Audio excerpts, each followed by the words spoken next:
It's me, Vicky Marie, and good morning, good afternoon, or good evening, wherever you are in this crazy world we're living in.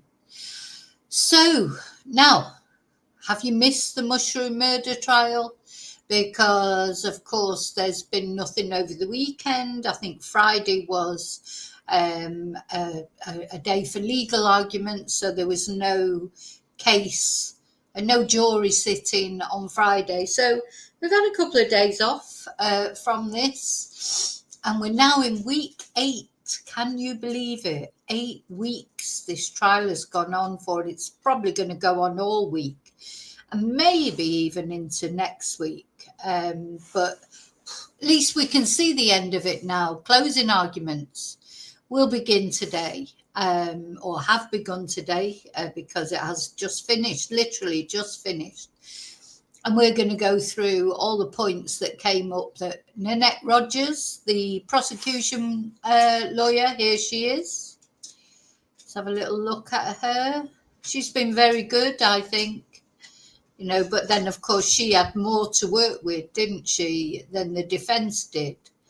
Can't find her photo. Oh, today's already started off as one of those days I can't get on my emails this morning at all. So, yeah. So Nanette has started her closing arguments in this case of Erin Patterson, who, as we know, I'm not going to go over the whole thing, but the playlist from day one of this trial, we've covered it, and the playlist is in the description below. So Erin invited these unfortunate people to lunch that fateful Saturday afternoon a couple of years ago, and only 3 of them survived, and Erin, of course. So Don and Gail, Erin's estranged husband's parents, Gail's sister Heather, all died with catastrophic symptoms, in agony, had a terrible, agonizing death. And Ian, over on the right there, he survived by some miracle, literally some miracle. And we saw a video the other day of him very emotional as he was talking in front of his flock, because he is a pastor. And so, of course, they're the main people that this case is about. We have to remember them. 3 of them didn't survive. And Ian survived, but how much trauma he must be in, I can't imagine. So they are what matters in this case. And Erin, of course, fragrant Erin, is accused of putting these mushrooms, not these particular mushrooms, but mushrooms similar, toxic death cap mushrooms, into a delicious meal she prepared. And actually, I've been looking for some pictures because Erin did not prepare the beef Wellington like this, all in one sort of big loaf that people normally do and then cut off slices. She prepared individual beef Wellingtons, didn't she? Now, I haven't been able to find a picture yet of how that would be. It's so rare to prepare a beef Wellington that way. Interesting, isn't it? Why did she choose? Well, she said she chose to prepare the individual beef Wellingtons because of the type of the beef that she had to use up or something like that. Anyway, if you believe that, I've got a can of tartan paint to sell you. So, yeah, that's basically what happened. Apparently, allegedly, Erin put these toxic mushrooms in the, apparently, we're going to hear all the summary of everything anyway as we go through the closing arguments. So it's Monday. I hope you all had a nice weekend. Monday's always one of those days, isn't it? I've got quite a lot of classes later, so that's why I've started a bit earlier today to get through all the everything that was said today. And, it's a lot.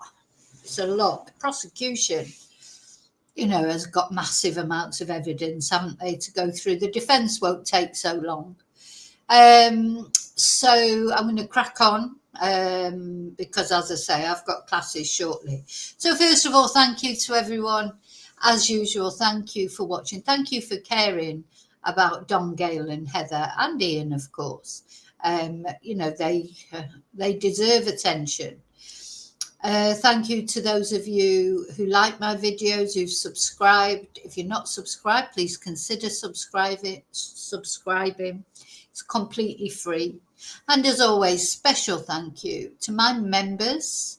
Special thank you to those of you who've bought me Ko-Fis or sent super stickers. And also, of course, I just want to mention now, let me just put this up. Yeah, this is a Photoshop thing that somebody sent me, and I added these details because these are the things you can do to support my channel.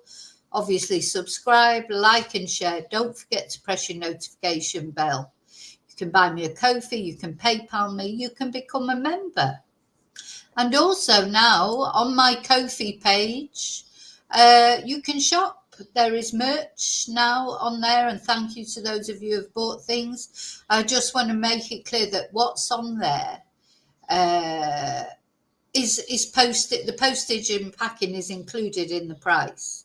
And the whole purpose of the merch, it doesn't make fortunes on the items because obviously it's drop. What do they call it? Drop shopping. I don't print the things off. I have to go through somebody else. So, but the point of it is not really to make money. I want people to have merch if they want it. A lot of people have contacted me about it. I'm still in the process of adding new things to it, but I've hit a little problem with publishing new things. So, everything just takes hours and sometimes you feel like you're not getting anywhere. But anyway, there's quite a lot of stuff on there at the moment, particularly mugs, cushions, things like that. So, if you're interested in any merch, that is on my Ko-Fi page. Okay, is that it? So, hi, lovely lurkers. Have you missed this? And hi to replay crew who can't watch this live. And now I'm going to say hello to anyone who's in the chat. It's quiet this morning, I've noticed, but that'll be because I'm earlier than normal this morning. I normally try and get on a couple of hours later, but I just can't today because I've got classes. So I've had to start early so I can get through it all. See, Tracy's normally, I think you're the only one, Tracy, at the moment. I'm sure you'll be joined shortly because it is early, isn't it? You're an early bird, aren't you? You're always up quite early. Okay, let's get on with this then. And gosh, I know how we feel. We've probably had enough of this trial now and we can't wait for it to be over. God knows how poor Ian feels. Poor Ian, he was one of the people poisoned. And the issue is not whether these people were poisoned. They were definitely poisoned by death cap mushrooms. Of course, what the issue is, did Erin mean to do it? Or was it some terrible mistake, which she says it was? And that is what really this case is all about. Not about whether they died of death cap mushroom poisoning. I think that's been pretty much established. The question is, did Erin put those death cap mushrooms in on purpose? Or was it a terrible mistake?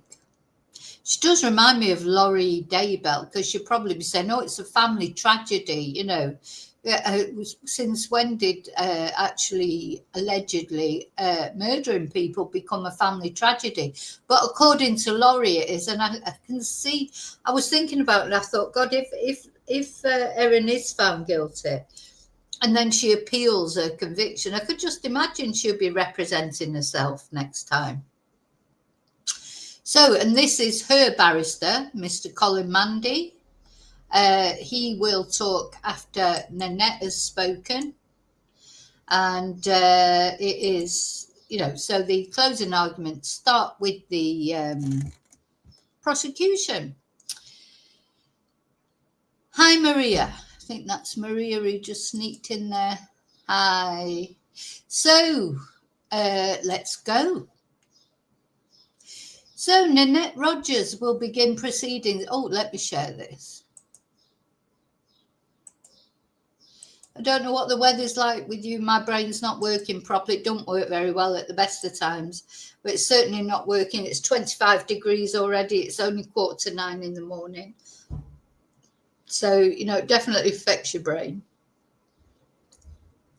So Nanette Rogers will begin the proceedings today by outlining the closing argument of the prosecution. She launches into her summing up by telling the jury that Erin Patterson alone chose what to cook for the meal she had invited her guests to on July the 29th, 2023.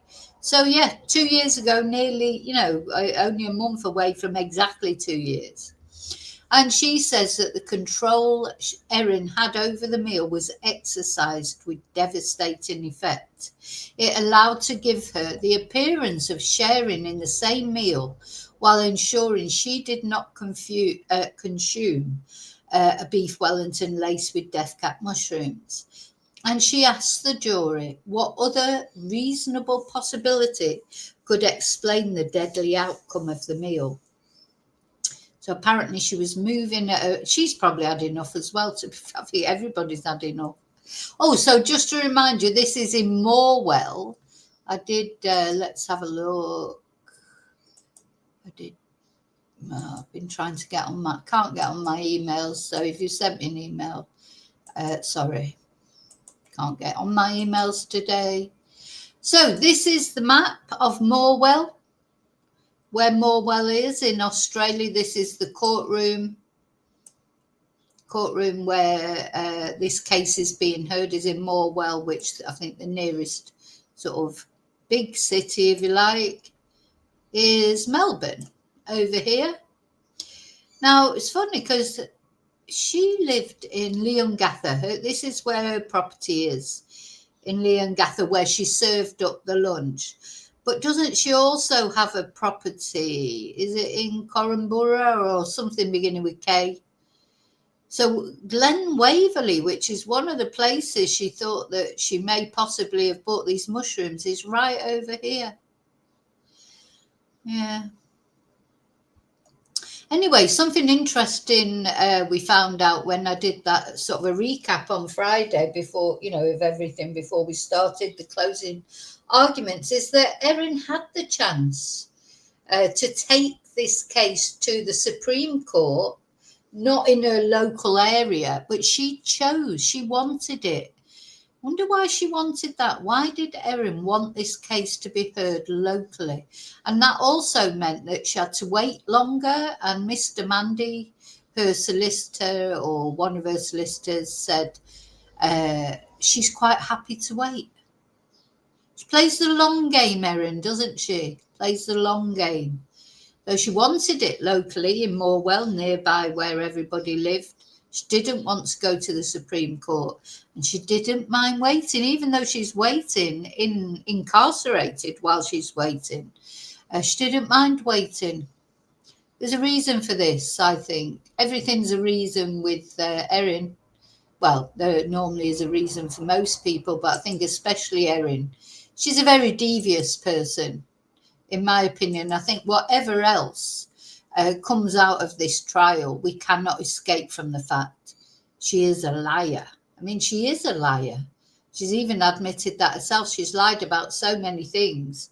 That's why we call her Pinocchio, because she has been established to tell lies. But Erin's position, it seems to be, is yes. I know I told all those lies. I'm admitting to all those lies that I told, but now I'm telling the truth. Isn't it? That's sort of her defense, isn't it? It's a bit pathetic, really. So apparently it was a pretty chilly morning with temperature, of course it's winter in Australia, with temperatures around Morwell still in the single digits and a thick fog hanging about the La Trobe Valley. Now, of course, they have had snow there as well. So these are the 4 alleged deceptions at the heart of the prosecution case. This is what Dr. Rogers tells the jury. The fabricated cancer claim that Miss Patterson told her guests when she invited them to the meal. The lethal doses of poison that Dr. Rogers said she secreted in the home-cooked beef Wellingtons, the illness that she pretended to have after the lunch to make it seem as if she also suffered from death cat poisoning. So she's quite good at feigning illness, though, isn't she, Erin? Because she told her in-laws, her estranged in-laws, that the reason she wanted them there at the lunch, she told them she had cancer and that she didn't know how to tell her children. And she denies this. That was come on, where's my I've got a new siren for today. So I've got both the sirens now. I might alternate between them, but the new one is this.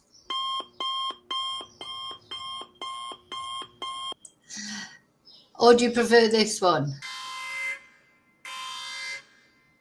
Or maybe a combination of the two. Every time she tells a lie, you'll get sick of both of them. There's that many lies that come up. And then the fourth deception was the sustained cover-up that she embarked on to conceal the truth after the lunch. So Dr. Rogers then launches into unpacking the first of these alleged deceptions to the jury. The fabricated cancer claim. She told the jury that Miss Patterson said she wanted to thank her relatives and show them her garden, and these were the reasons for organising the lunch. Now, we mustn't forget as well that although Don and Gail had been to lunch at Erin's before, because they were her actual in-laws, the parents of her estranged husband, Simon, Heather and Ian had never been invited to Erin's house before. And during her cross-examination, Dr. Rogers put it to Erin that the reason she invited Ian and Gail, who were delighted to be invited, Ian and Heather, just seems awful, especially awful, isn't it? They were really pleased to be invited to this meal. They seemed like such lovely people. And she invited them. She said she invited them to show them the garden. But Dr. Rogers put it to Erin that she invited them because really the person she really wanted at that meal was her husband, her estranged husband, Simon, that she'd got really angry with over the last year. And it was said, well, this is what Dr. Rogers says, the prosecution says, Erin invited her in-laws and invited Heather and Ian because she thought it was more likely that Simon would go. So she says you can reject that evidence that her reasons were to show them the garden, etc., and thank her relatives. It's clear from the evidence that the accused used a fake medical issue as the reason for the lunch. She then outlines how Miss Patterson sent messages to her estranged husband in a bid to try and convince him to change his decision not to attend. So he decided not to go because he would feel uncomfortable. And we heard the messages from her where she tried to emotionally blackmail him into going, didn't she? But she wasn't successful, luckily for him, and luckily for those children who would have lost their father, I'm sure, if they would have gone.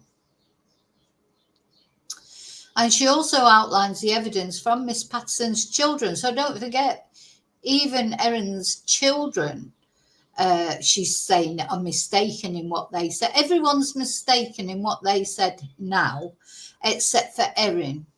You know, everyone's mistaken except for her, even though she told all these lies. I mean, it's ridiculous, really, when you think about it. It was entirely the accused plan that the children would not be present at the lunch, and you can reject her claim otherwise, Dr. Rogers said. Because she, you know, her children said her mother had told them they couldn't be at the lunch. It was adults only. And all right, she arranged a cinema date for them. which I'm sure they enjoyed and they were glad to go to. Perhaps they didn't want to be around a load of old people, you know what kids are like. But Erin's claim was that that is what they wanted, but it wasn't. It was her, according to them. But she says they were mistaken. She made sure the children were away by the time the lunch guests were arriving, and this ensured there was no chance the children were there during the lunch. And Dr. Rogers says that this was a deliberate step to ensure the children would not be harmed by the poison she was just about to serve. She then summarises the evidence given by surviving lunch guest Ian Wilkinson and the account from Erin Patterson's estranged husband Simon Patterson about the cancer lie. They both recalled either hearing directly or, in Simon's case, being told by his parents that Erin had told them she'd been diagnosed with cancer. The accused planted the seed of this lie far in advance. I mean, the thing is, if Erin is found guilty, it's pretty clear that this was premeditated a long time ago. Hi, Katie.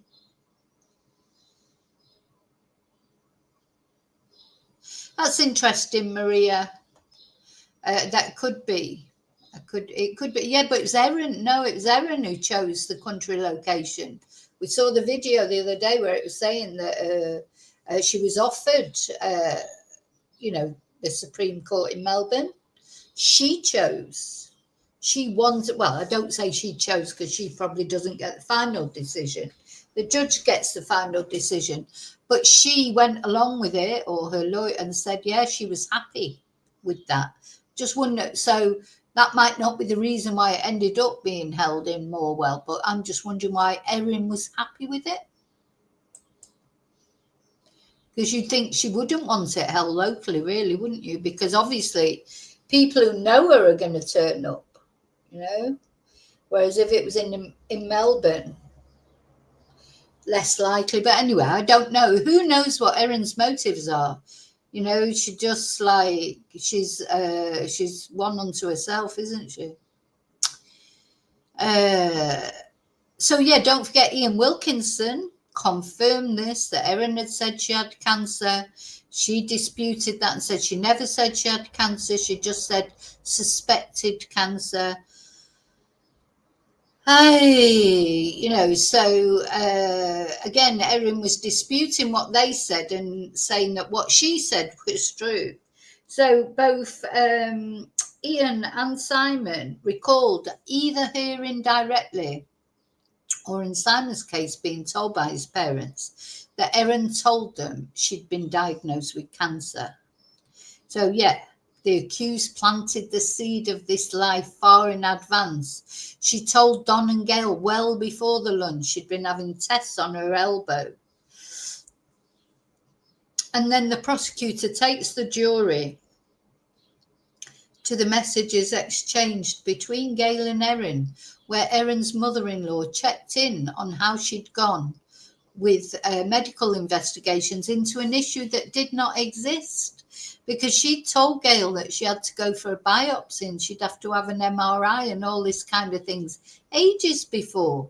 And Gail, being the lovely person that she was, Erin has played on the fact that these people are nice people, and they're religious people. She's played on that by, she's an atheist. She doesn't believe in God, but she'll soon find, when she finds out, it'd be interesting to see what happens when she's spinning in hell. But she doesn't believe in God, so she doesn't have these compunctions. But Gail was very worried about Erin. Erin loved attention. She was always coming up with something, wasn't she? We know this was all a fabrication. There was no needle biopsy. There was no lump. And there was no MRI. And that's 3 lies. So that's 3 beeps.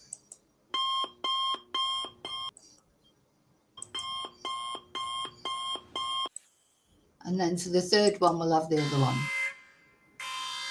That's 3 lies, all just one after the other. But anyway. And now, I mean, this is a big statement, I think, by the prosecution. Erin intended for guests to die to hide her lies. And she told the jury that Erin was setting up a fiction that she was facing a cancer diagnosis. Because she never told any of her friends this. I think that's relevant as well. You know, she told her Facebook friends all sorts of things, didn't she? But she never told any of them she had cancer. She saved that for these poor people. You know, she did not say to any of her Facebook friends that she had cancer or even suspected cancer or even that she was going for a biopsy or even that she had to have an MRI. She saved those lies for these poor people. So this was made more convincing by her doing personal research. So she had researched it. She knew about how to tell convincing lies when it came to cancer because she'd done her research, Dr. Rogers says. And she says that the prosecution put considerable thought into the lie, but evidence from the cancer registry in Victoria and other medical records had comprehensively proved that it was a lie. Why on earth would she tell such a lie? Dr. Rogers rhetorically asked the jury. She did not think her lunch guests would live to reveal it. Her lie would die with them.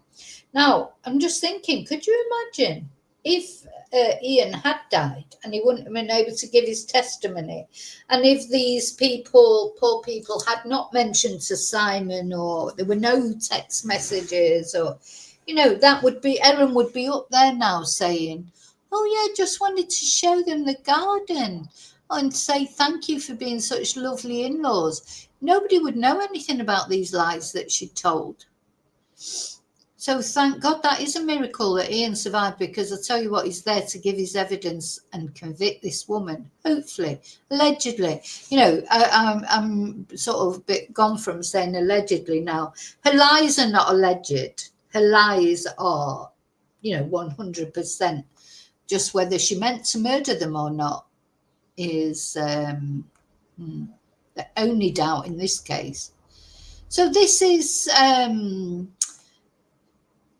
you know, and this is something that I'd not thought about too much before, but it's so true what Dr. Rogers says. The second deception the prosecution alleges against Erin is the critical one. She sought out death cap mushrooms and she secreted lethal doses of the mushrooms inside the individually parcelled beef Wellingtons, thereby ensuring she did not consume a dangerous lunch. And the sinister deception was to use a nourishing meal, apparently it was a delicious meal, as the vehicle to deliver the deadly poison. It's not often that people use beef Wellingtons as a murder weapon, is it? I mean, they do use poison, of course, quite often. It's probably a lot of times that people use poison to kill people. You know, I think it often doesn't get identified, does it? She highlights that the recipe was one taken from the Recipe Tenique's cookbook, but significantly changed so that it constituted individual parcels rather than a large slice. So this is the actual cookbook, not maybe Erin's cookbook, but the cookbook that she got the recipe from. But you can see the recipe is not individual ones. The recipe is one large beef Wellington, but Erin prepared the individual ones.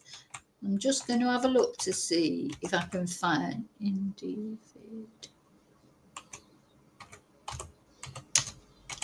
So I think this is a good point. I think this is a good point that Nanette makes. So individual mini beef Wellingtons recipe. I can see some mini individual beef Wellingtons. Okay, so it's not unheard of. Just showing you this. Beef Wellington for one.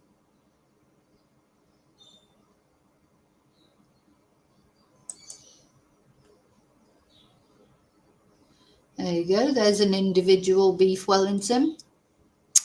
30 minutes to an hour. make 6 individual beef Wellingtons. So they, if you want to make some individual beef Wellingtons, there are recipes on there.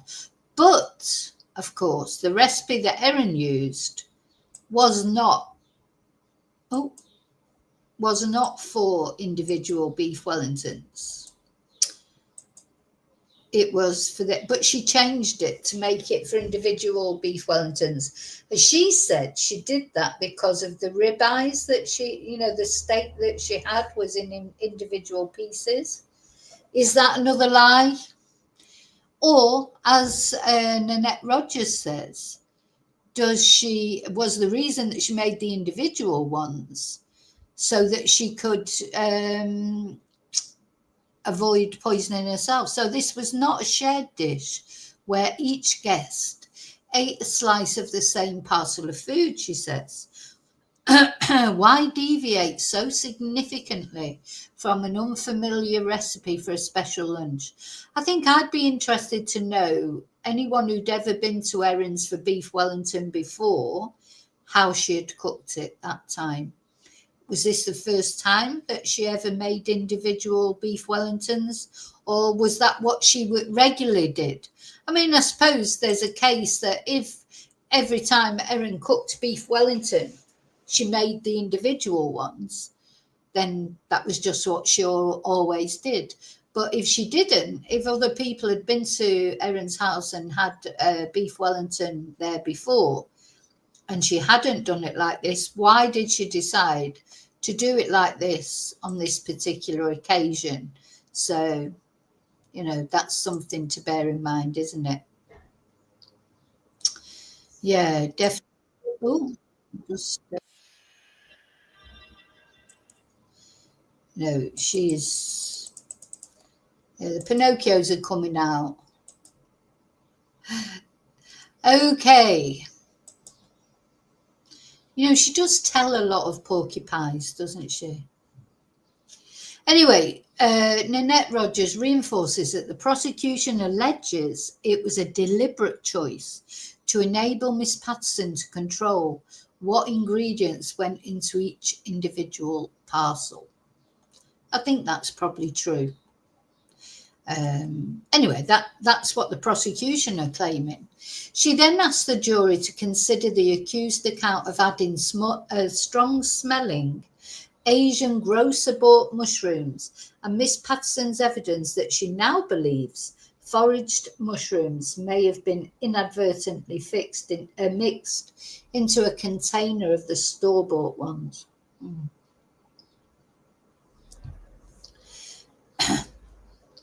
This was one of the biggest lies of all as well, wasn't it? I bet she let me just do that.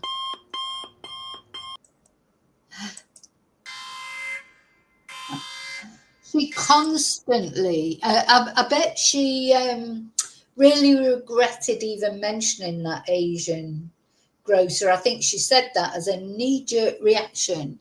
And if she hadn't have said that, a better defense for her would have been to say she foraged these mushrooms and she had no idea that they were poisonous. And I think then she couldn't have been charged with murder, could she?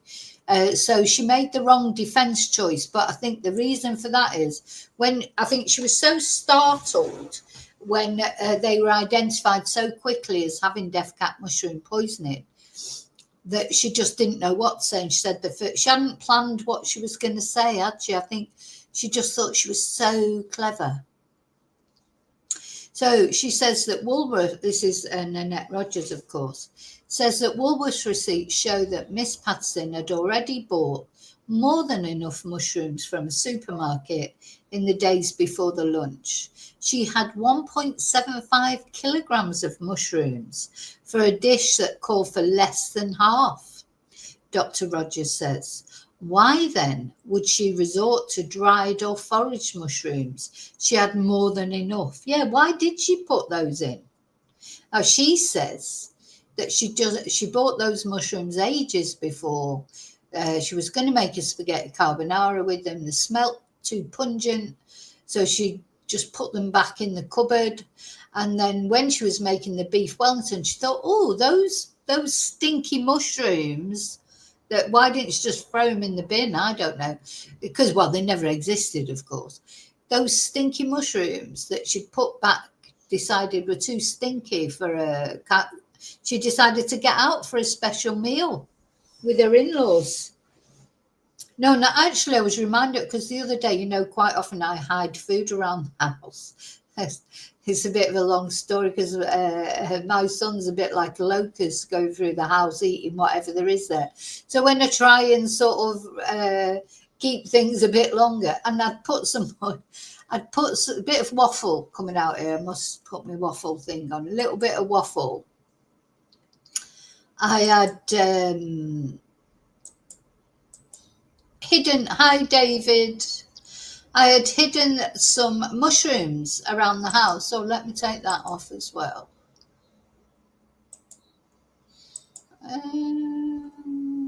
Yeah, I'd hidden some mushrooms just to make them last a bit longer, but of course I forgot about them. And I found them, and these they weren't death cap mushrooms, they were just normal mushrooms. But I fished them out of where they were hidden, and they were a bit, it was only been 2 days. It wasn't as if they were there for weeks. But yeah, because it's so hot, they weren't death cap mushrooms, as I say, they were just normal mushrooms. But, because it's so hot, they were already a little bit off. I just threw them away. I wouldn't have thought about putting them in a meal, even though they were only like 2 days.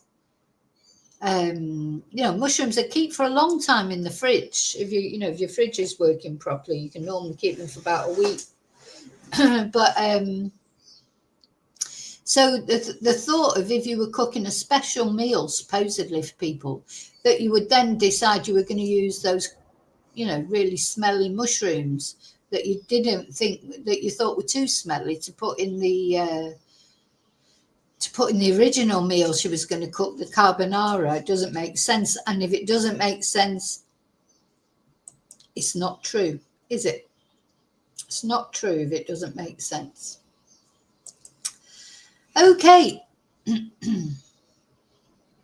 Where are we? Oh, and then Dr. Rogers says it just wouldn't make sense that someone would include something that smelled very unpleasant in a special meal. Dr. Rogers suggests Miss Patterson made either 2 separate batches of mushroom paste, or simply did not use any mushroom paste in her own dish to avoid poisoning. So here's the dehydrator, or not the dehydrator, but what I don't think I'll ever be back. I know some of my chatters have come on and said, oh yeah, I use a dehydrator for this, that, or the other. I don't think it's something that I would use, but anyway, there you go, each their own. So accused was what? Accused was a cross. I don't know what that means. The evidence in the trial shows that the accused knew how to dehydrate mushrooms and then blitz them into powder to hide in food. Don't forget, she'd been saying to all the friends on Facebook, she'd been putting mushrooms in everything. The kids hadn't even noticed she put them in their chocolate brownies. And then yet when the police questioned her after the death, she said she'd never had a dehydrator. So that was another one, wasn't it? Another lie. No, never had a dehydrator. No, never. Oh, maybe I did. Yeah. And the only reason she was caught out in the lie, of course. The only reason she was caught out is because she told all her Facebook friends that she had one. And then, of course, the police found it dumped.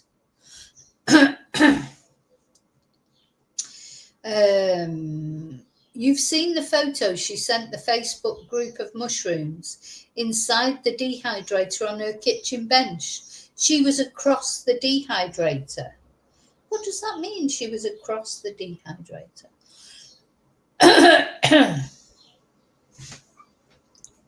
Does it mean a photo of her was across it? Because sometimes when you take photos of things, you have to think about how your reflection might be in that photo. Is that what she means? So she had told the court she purchased a Sunbeam food dehydrator in 2023. Then we come to how they were allegedly sourced. And the prosecutor says there is no direct evidence as to where the accused sourced the death cap mushrooms. But Dr. Rogers says Miss Patterson was aware of the iNaturalist website that could be used to source them. There is evidence in the trial that the accused was familiar with iNaturalist and with its map feature. She outlines to the jury the various visits made to the website in May 2022 from a computer in Miss Patterson's home. This included a world map with death cap sightings. The accused did not navigate to other types of mushrooms. She did not meander about the website. She went directly to death cap mushrooms. So yeah, evidence was supplied that she did search specifically for death cap mushrooms. Dr. Rogers says a subsequent online food order at the pub reveals it was Erin using the computer, as she lived alone with her children at the time. So the thing is, it went on to search for the death cap mushrooms to order some food at the pub. Must have made a package, looking at those death cap mushrooms, it must have made her fancy something. A little bit peckish. Hey, Erin, I'm just wondering what she ordered. Did she order something with mushrooms in? I mean, she's admitted that she loves mushrooms. Nothing wrong with that. I used to love mushrooms. But it's funny, isn't it? One minute you're searching where to get death cap mushrooms because you're planning on killing your relatives, allegedly. And that makes you a little bit peckish. So you go on and put an online food order on at the pub. It's just made her hungry thinking about cooking. Hi, Excel. Yeah, imagine that. 1 minute you're searching death cap mushrooms with the alleged intention of killing your relatives, and then the next minute makes you peckish, so you think you should order something to eat. Okay. So you can safely infer that it was the accused undertaking these searches navigating to iNaturalist, because at the very same time the user was looking up death cap mushrooms, they put in an order at a local pub. And this demonstrates by at least May 2022, she had the ability of how to navigate with precision to find death cap mushrooms.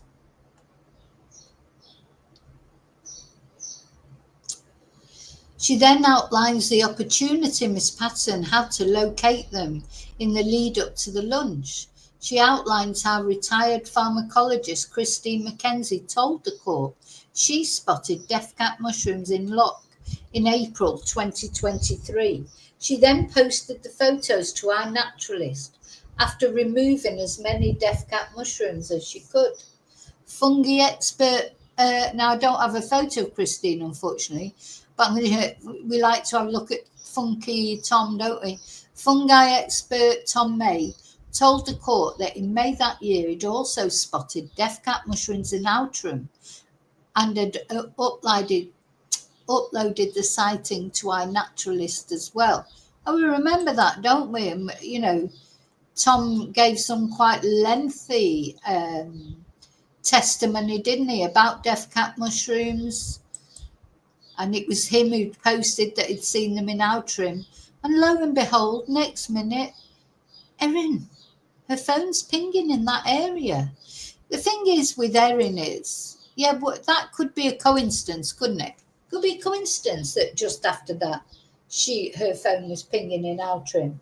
But it can't all be a coincidence. There's too many coincidences. So it's not just that one thing, and we've said this before. A lot of little things add up to a big thing. So she'd been in the area of Loch after the sightings. Then she was in the area of Outram after the sightings. Here they are, those horrible mushrooms. But, they look like, as I say, I think her best defense would have been just say she did it accidentally because, they do look innocuous. They just look like normal mushrooms, really, don't they? So the prosecutor tells the jury the 2 posts show death cap mushrooms were growing at these Gippsland locations, and the information was made public with specific geographical data. And Dr. Rogers says this evidence by itself does not show that the accused accessed the posts, but tells the jury the following evidence will allow them to infer that she did. And the thing about circumstantial evidence is that, nobody was there taking a video of Erin chopping up the death cap mushrooms and putting them in the beef Wellington. So, there's no direct evidence like that. But all this circumstantial evidence, when you've got a weight of circumstantial evidence, as I say, just one thing, if you had a witness that saw something, that in itself would not convict someone, would it? But if you had a witness that said they saw someone and there was DNA, maybe even those 2 things won't be enough. But then when you add to that, you find the murder weapon or, a confession, even if it's retracted, all these things, it's like a jigsaw puzzle, isn't it? And it leaves you with no reasonable doubt that Erin did this and did it on purpose. That's how I feel about it, but I think most of you do feel the same, but maybe not everybody. So yeah, here we are. This is a little map. So that's Erin's home in Leongatha. Outram is, Lock is where the first sightings were, and her phone was pinged there. I think Corumburra is where her second home is. So, of course, let's not forget Erin is financially secure.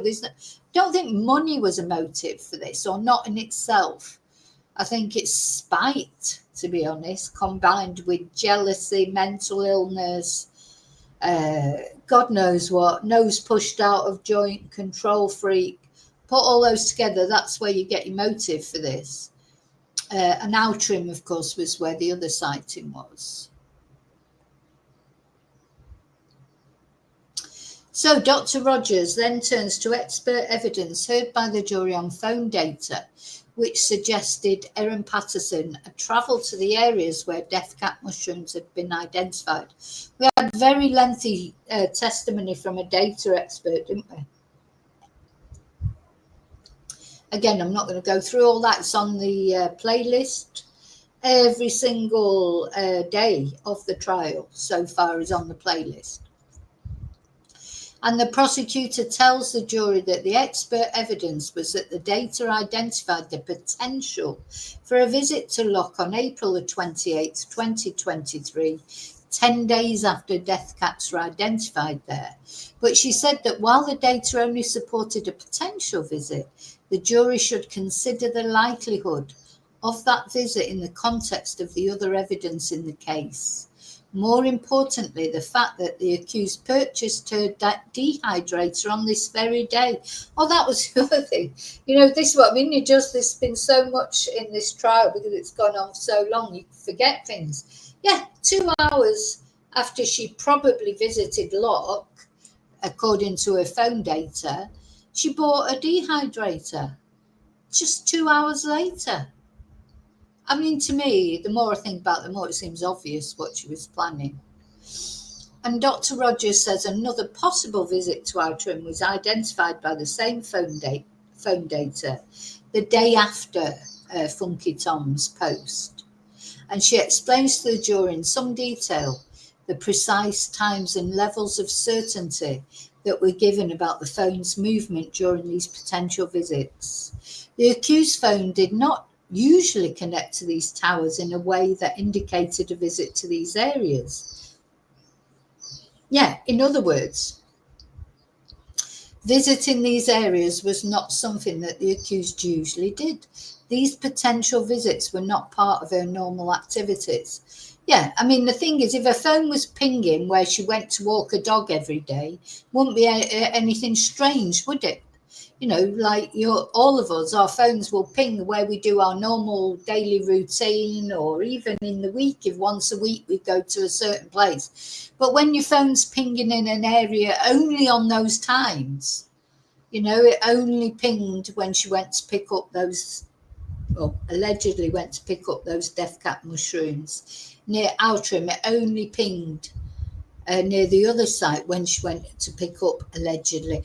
No, these are not part of Erin's normal routine. They're not places she goes regularly to walk, take the dog, take the kids, even though she was trying to say that. She tried to say that, didn't she? She said, oh, she often goes foraging for mushrooms. Oh, after telling the police initially she never forages for mushrooms. Now she's like, the female equivalent of Fungi Tom, isn't she? Because now it's, oh yes, quite often forage for mushrooms. Though what she said was she doesn't go foraging for mushrooms. It's just if she's out and about and she sees mushrooms, she picks them up. That's a bit dangerous, isn't it?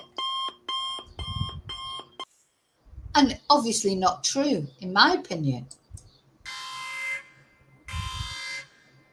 So, and then her own children said, oh no, Mum, never goes foraging, never looks for mushrooms. And she said, they're mistaken. Everyone's mistaken except Erin. So then, that was the location. So yeah, she's doing well. I think she's a good prosecutor, this woman. I just feel like it must be easier to prosecute than defend. Well, certainly in this case, because the prosecution have got a lot to work with, whereas the defence only called one witness, and that was Erin. And that was, I think, the only reason they would have called Erin is because they had absolutely nothing else. It's a last resort to call the accused to the witness stand. There's no other.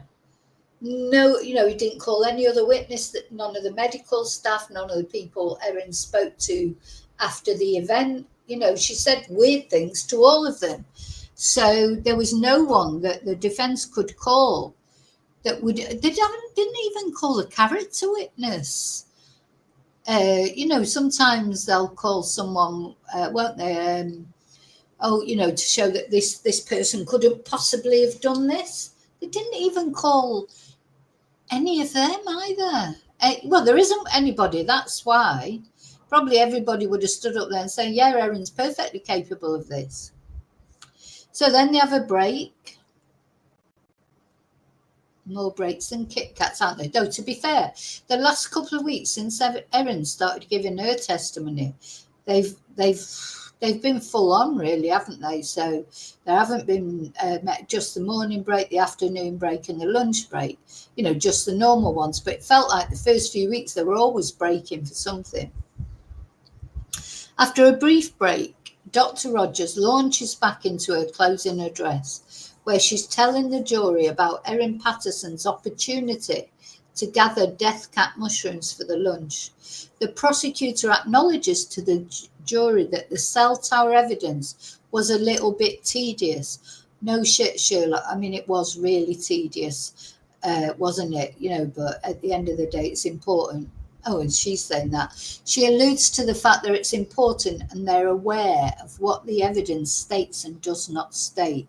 She then takes the jury to several photos extracted from devices in Miss Patterson's home, showing mushrooms on the dehydrator rack balanced on the scales. She also puts to the jury that from the search done at Erin Patterson's house a week after the lunch, it's clear the scales and bench are those from her Leongatha home.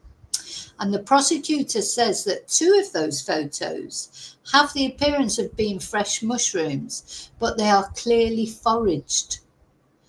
Even the accused acknowledged in her evidence that they're not looking good at all, Dr. Rogers tells the jury. We suggest that you can infer that the accused took these photos of her dehydrator on the kitchen bench, and she took them with her phone that was in a pink phone case. Well, I've not even got up to the phone yet, because of course the phone, one of Erin's phones, has still not been found. She says you can also infer from the timestamps that button mushrooms were the first ones dehydrated in what the prosecution alleges was a test run for death caps. She notes that Dr. May identified mushrooms in at least one of the photos as death caps. So This makes sense now. Looking back at Funky Tom's evidence, when he was giving evidence, Dr. Rogers showed him a series of photos and asked him if he thought they were death caps or not. And now we can see why. So this is what they were getting at, I suppose, isn't it? Hi, Bluebell. This is what they were getting at. Funky Tom identified those mushrooms as death caps, and they were the photos from Erin's phone, or they think they were taken from Erin's phone, and they were in her house.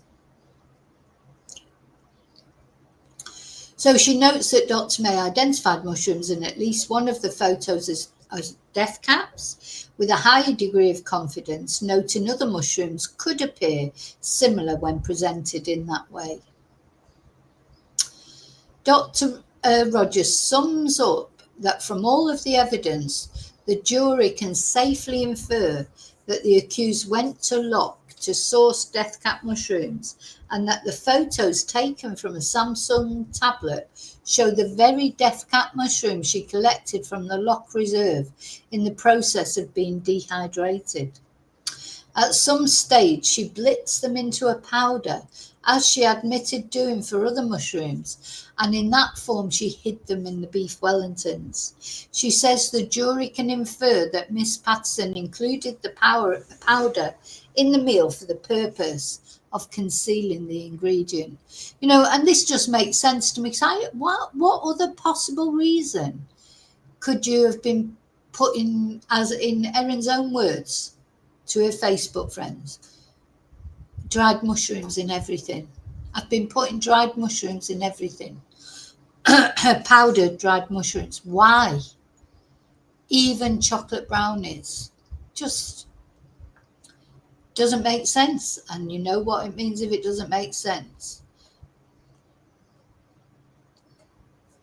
Now we come on to the plates. The plates are my nemesis. I'm fascinated with the plates. The plates are crucial. If you believe Ian, which I do believe Ian, that the plates were different that the guests were served on from Erin's, both in size and colour. If you believe Ian's testimony, that straight away is a red flag for me.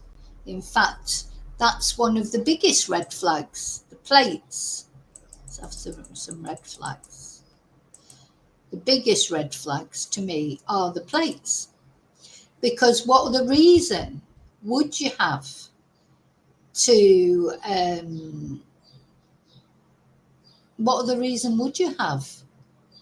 to put them on different coloured plates? When you've got people, listen, when you're eating at home, you don't care what plate you put them on. Sometimes I don't even put things on a plate. If I'm having a sandwich, I just put them on a piece of kitchen roll or something. But, when you've got people around to dinner, you do think about the crockery and the cutlery more. You just do, especially people that you'd never had for dinner before. It's not like having, just for your kids or even for intimate friends who won't judge you on what plate you use. But I think if you're having people over that you've never had over for dinner before, and you want to make it special, Erin keeps saying she wants to make it special, I think you would use your best plates. So Ian described the guests eating off grey plates while their host ate from an orange-coloured plate, a smaller plate.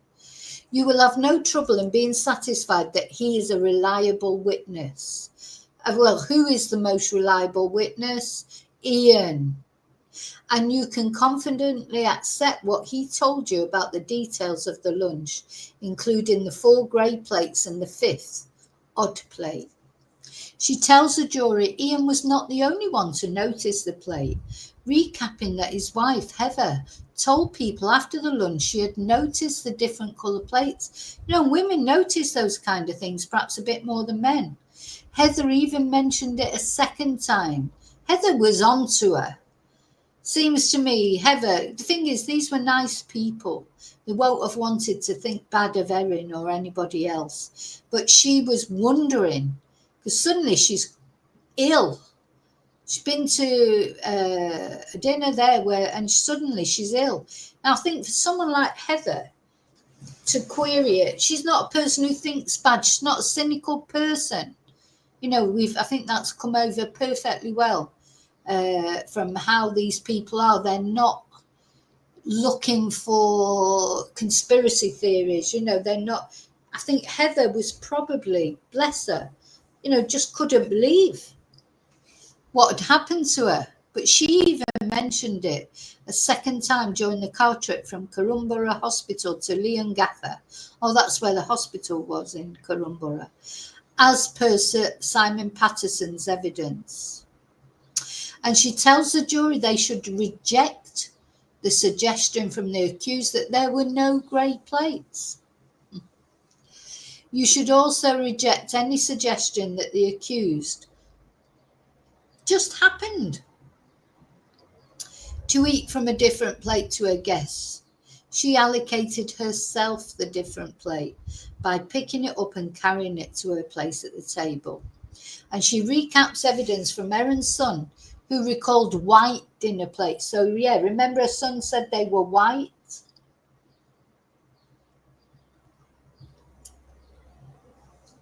I think it was him who stacked the dishwasher, and he said they were white plates. So that's near enough to grey, isn't it? He's a teenager. He probably won't recollect the exact colour, but he said they were white. So this is how they were seated. So, yeah. It's a funny seating, isn't it? It's just that if you were like, I would sit.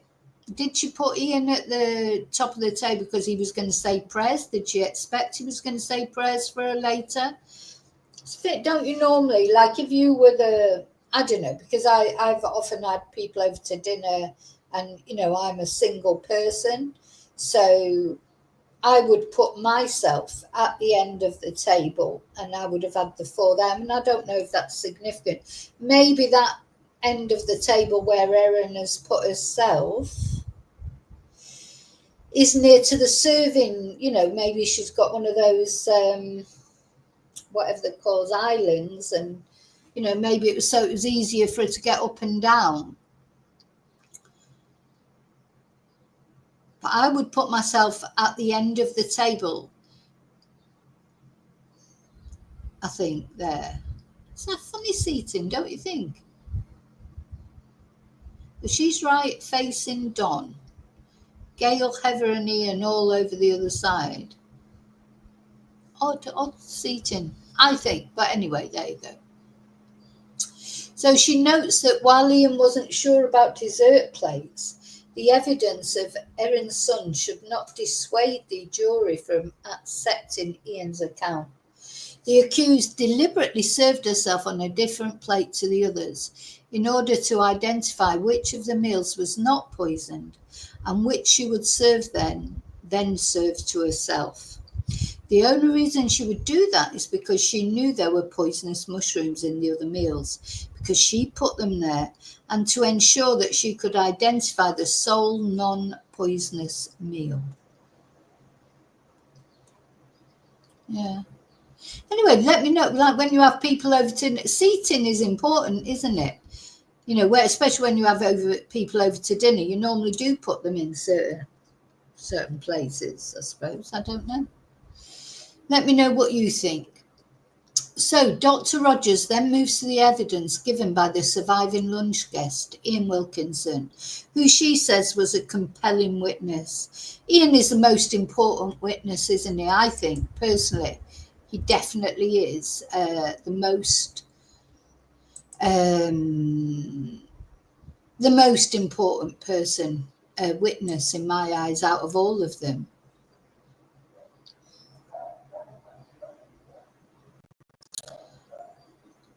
Yeah, host normally sits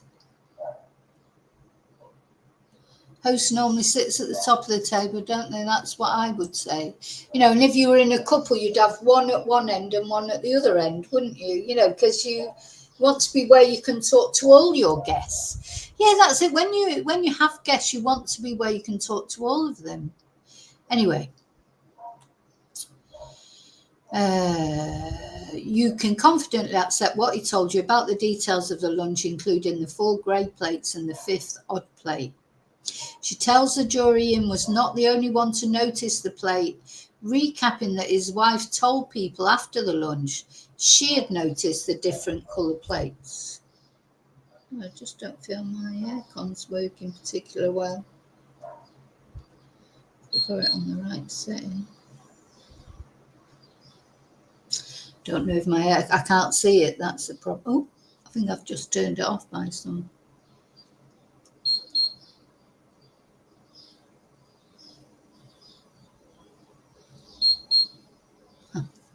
Trying to get the aircon sorted because it's so hot.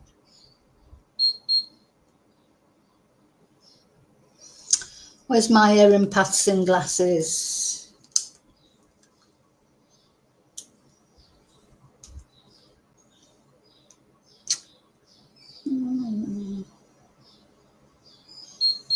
Ah, that should be it. That should be it. Yep. I think that's it. So Heather even mentioned it a second time during the car trip from Corranborough Hospital to Leongatha, Doctor Rogers says. She tells the jury they should reject the suggestion from the accused that there were no grey plates. I personally won't believe anything that comes out of Erin's mouth. You should also reject any suggestion that the accused just happened to eat from the different plate to her guests. She allocated herself the different plate by picking it up and carrying it to her place at the table. Yeah. I've probably just read that once already. Anyway, so the third deception alleged by the prosecution is Erin's apparent sickness. Nanette Rogers then brings the jury to the third deception the prosecution says formed part of her acts of murder, her symptoms after the lunch. She claims that Miss Patterson feigned to medical staff. Sorry, I'm obsessed with this aircon now. I feel like I'm not really.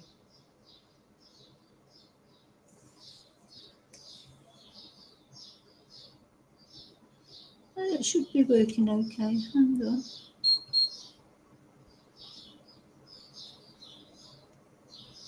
Just doesn't seem to be. Oh, there you go. There you go. I think.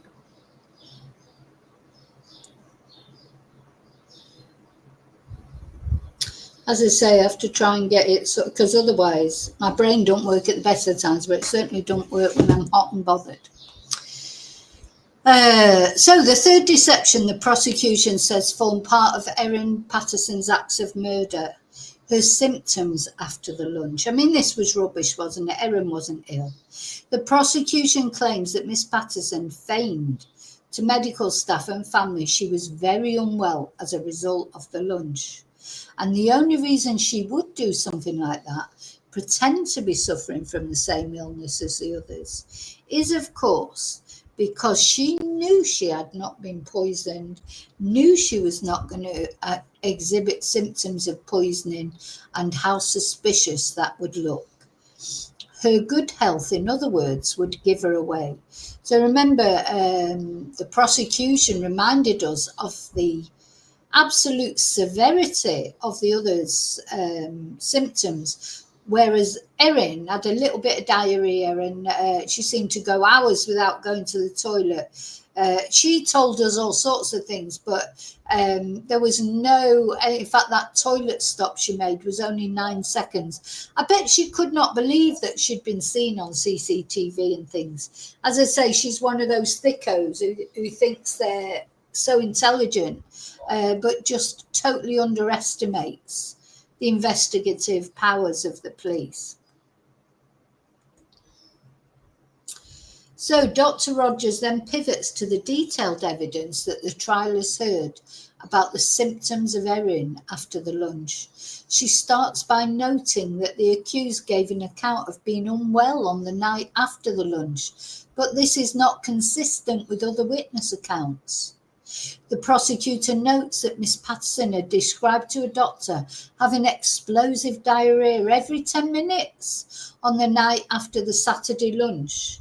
But Dr. Rogers notes on Saturday night, Miss Patterson undertook a roughly 30-minute round trip to drop her son's friend home.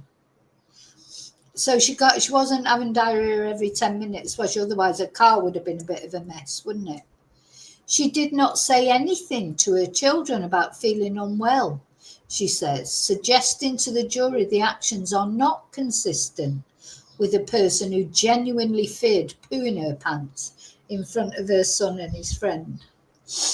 The prosecutor notes the court has heard different timelines of diarrhea symptoms were given by Miss Patterson to her estranged husband, a child protection worker, and a health department official.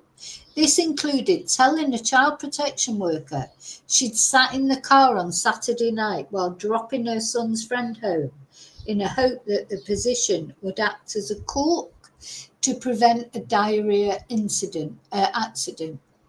But Dr. Rogers notes that Miss Patterson allegedly later told a health worker that she had started to feel unwell slightly before midnight.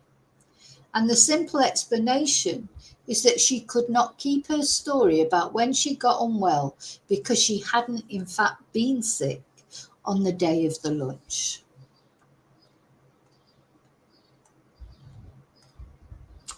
The prosecutor then pivots to a claim from Miss Patterson that her diarrhea symptoms forced her to go to the toilet in the bushes by the side of the highway. Remember, she said that? So although she only had apparently that 9-second toilet stop, she claims that she had to stop and go to the toilet in the bush. And you pardon the expression, and her son disputes that, but she says he's mistaken, doesn't she? Her son said she didn't stop and go to the toilet, but she says she did,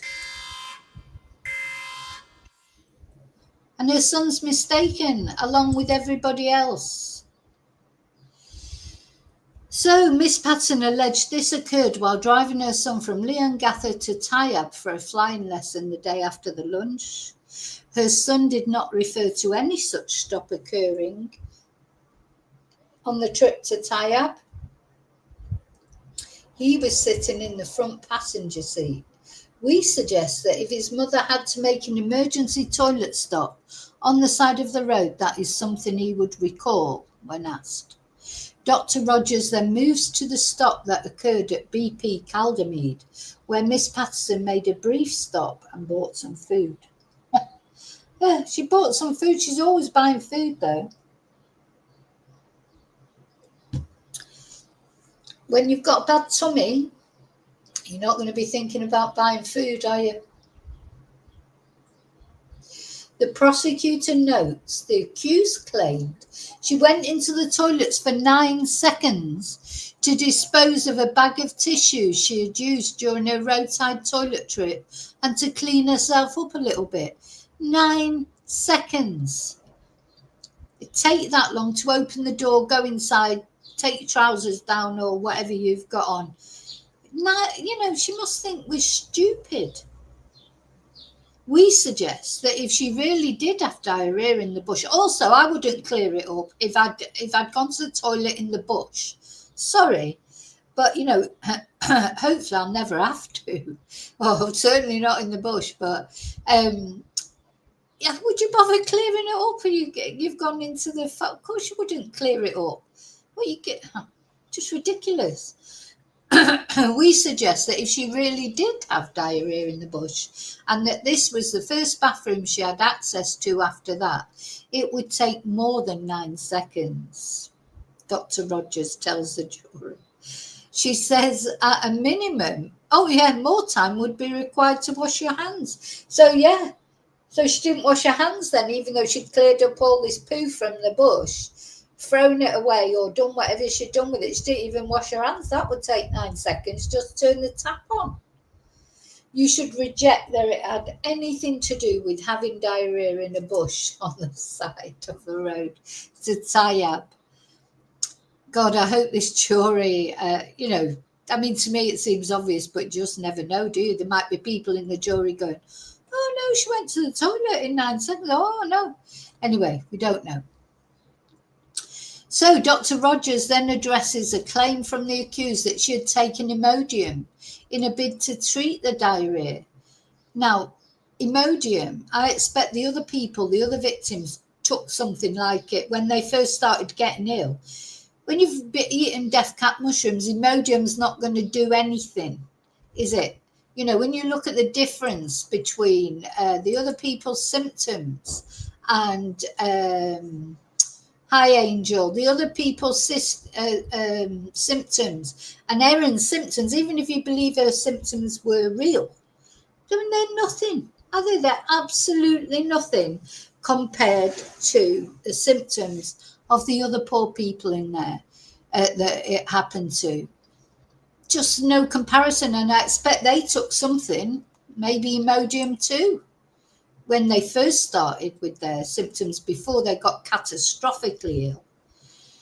So if she had truly taken Imodium and it had failed to be effective, that is something she would have told Leongatha Hospital on the Monday morning, Dr. Rogers tells the jury, but she did not.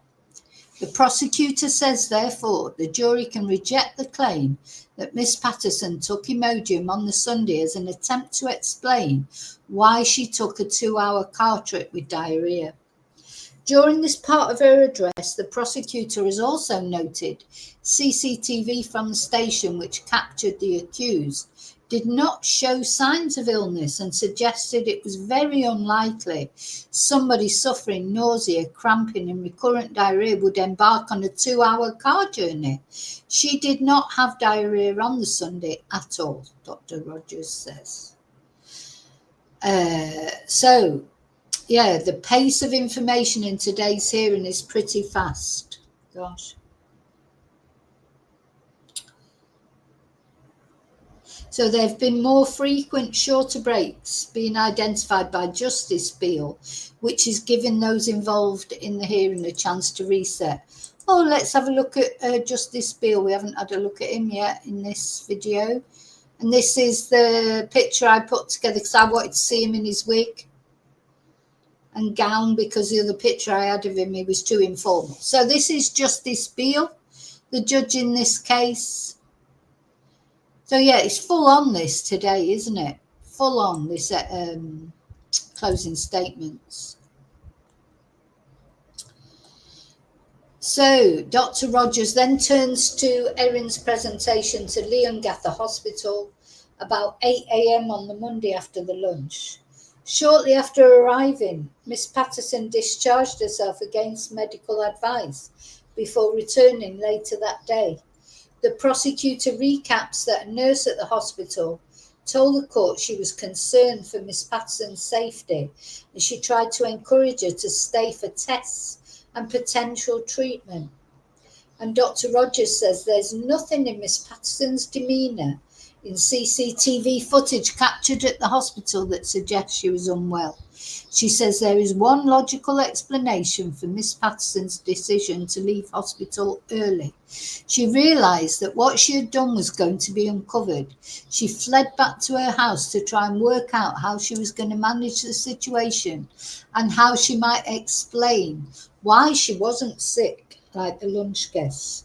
Dr. Rogers says the accused could only have been comfortable leaving hospital without receiving the life-saving treatment staff were telling her was needed because she knew she had not eaten death cap mushrooms. The prosecutor alleges that this constitutes incriminating conduct and notes that the judge will later provide instructions to the jury on how they could consider such alleged conduct in deliberating on their verdict. I mean, that's going to be very interesting, isn't it? What Judge Beale says as well. So thing is, I think we're going to get this lengthy closing argument from the prosecution. I think we're going to get a much shorter one from Mr. Mandy for the defence. God knows what he's going to say. And then, of course, the judge will be giving advice to the jury or instruction to the jury. Then the jury will go out for deliberation. So I think we've got a week of it. She then turns to what Erin Patterson did in her roughly 90-minute absence from Leongatha Hospital on Monday morning before she returned and agreed to be admitted as a patient. So let's not forget, Erin turned up at the hospital. She was told that her relatives, her in-laws, were deathly ill, and that Erin might get deathly ill as well if she'd eaten the same meal. She may end up even having to have a liver transplant. And Erin discharged herself immediately. 5 minutes later, I'm going home. I've got to sort things out at home. Even though she'd just been told that she could possibly die if she's not attended to. She went, oh, I'm going home, signed her discharge papers. So, in my opinion, and I think probably what Nanette Rogers is going to say now, that was so she could cover her tracks. So she has said she went home, she put the lambs away to protect them from foxes, and she packed her daughter's ballet bag before having a lie down. Oh my God. Oh my God. What? Hi, Loneslow. Oh my God. So she put the lambs away. She could have got somebody else to put the lambs away. She packed her daughter's ballet bag. So what, she wasn't expecting to die then, because it's more important that her daughter goes to ballet. And bearing in mind, her daughter could have been poisoned because they ate the leftovers as well. Oh my God, this woman is unbelievable. Yeah, she put the lambs away, packed her daughter's ballet bag, and then she had to lie down. Oh, a lie down. How long for? Look, I hate hospitals just as much, if not more, than Erin. And I'm telling you now, if somebody told me I might be so ill that I might need a liver transplant, you'd have to eject me from that hospital.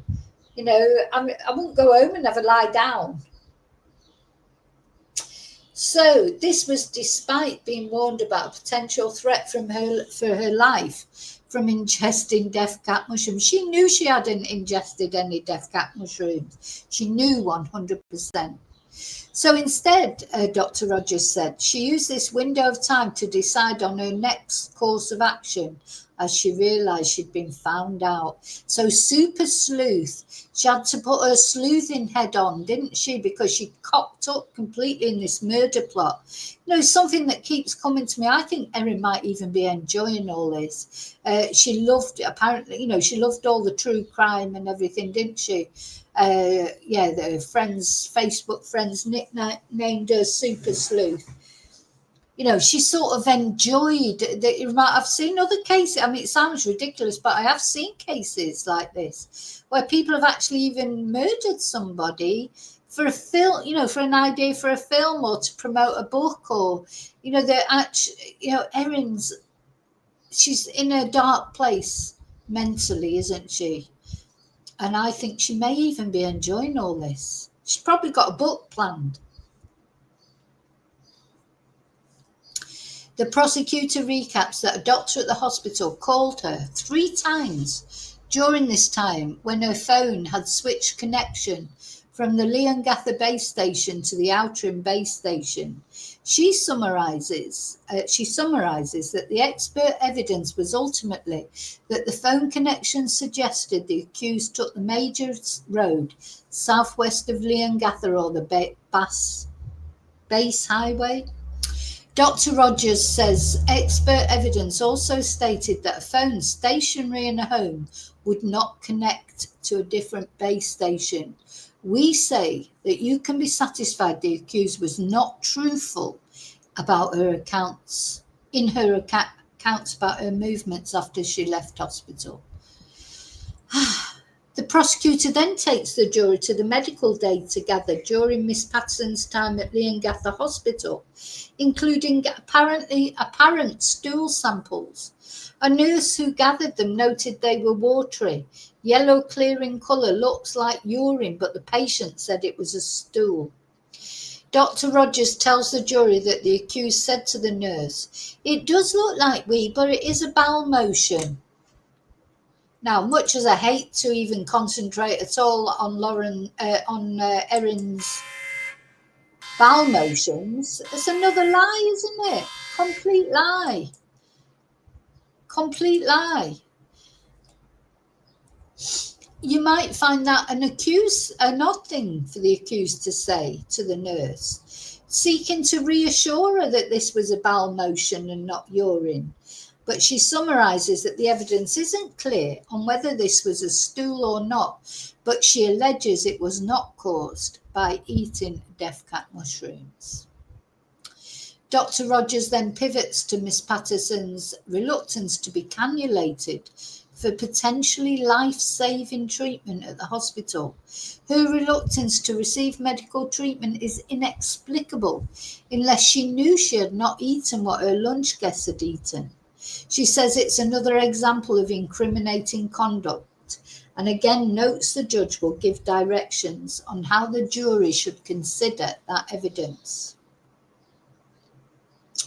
She then tells the jury she'll spend some time looking at the evidence, and she breaks up, the reported symptoms that Erin had.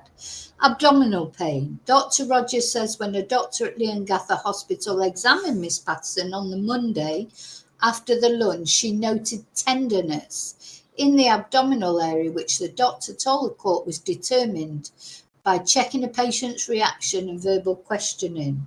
But Dr. Rogers says this was largely reliant on the accused reporting to the doctor. Well, you can imagine it, can't you? Like, oh, does that hurt? Oh, yeah. Oh, yeah. It hurts. Yeah. Oh, must be abdominal pain. Cojones. Diarrhea. The prosecutor says the only bowel motions documented in the evidence were at Leongatha Hospital and subsided after roughly 10:15 a.m. There is not evidence that she received medication to stop or slow bowel movements and did not receive anti-nausea medication until in the ambulance being taken to Melbourne for treatment that afternoon. Dr. Rogers notes that the diarrhea appeared to subside on Monday, in stark contrast to the symptoms experienced by one of the dying lunch guests. Heart rate and blood pressure. Dr. Rogers notes that many things can cause the heart rate to go up and down, and notes some evidence to the court that some fluctuations detected in the accused heart rate could be due to stress. Oh, she was stressed, all right, because she'd been found out. Then they broke for lunch. Right. There's Colin. Wonder what he's thinking at the moment. Here's Nanette. She's a good prosecutor, I think. She's obviously, she's experienced. She reminds me a bit of Judge Judy, actually. So we're back. We're back in the courtroom. So Dr. Rogers tells the jury that the abnormal blood test results documented for Miss Patterson in the days after the lunch included low levels of potassium and slightly elevated blood clotting factor, but these abnormal results resolved. Gosh, tripping over my words. The prosecutor says on the evidence before them, the jury could infer stress was a likely cause of some of these results. She summarises an expert advised that other test results indicated Miss Patterson could have had a mild level of dehydration, and Dr. Rogers submits to the jury that only mild dehydration was not consistent with a significant diarrheal illness. Dr. Rogers then contrasts Erin Patterson's symptoms with those of her lunch guests in the days following the lunch. And her doctor told the trial that by the Tuesday after the lunch, there was no sign of death cat poisoning in Miss Patterson, but all 4 of her lunch guests were in induced comas. So, it's not only that she didn't have any symptoms, even mild symptoms, but the thing is, even the mild symptoms that she'd lied and said she'd had, compared to what was going on with the other 4 who are now in induced comas, it's just not even comparable, is it? So in total, the accused spent just over 24 hours in hospital care. And she said that not one medical professional observed her to be unwell. And she says the jury can infer the accused was not sick with death cat mushroom poisoning. So she then delves further into contrasting her health condition with that of her guests. She recounts to the jury the evidence given to the trial about how Ian, Heather, Don and Gail had suffered severe symptoms late Saturday night and went to hospital on the Sunday morning. She says that was the same Sunday morning when Erin Patterson's son told the court he saw his mother drinking a coffee downstairs, and the same day that she drove to Tayab for a flying lesson. Don't forget, she disputed that she was drinking coffee. Again, it's not her that was wrong, it's her son was wrong.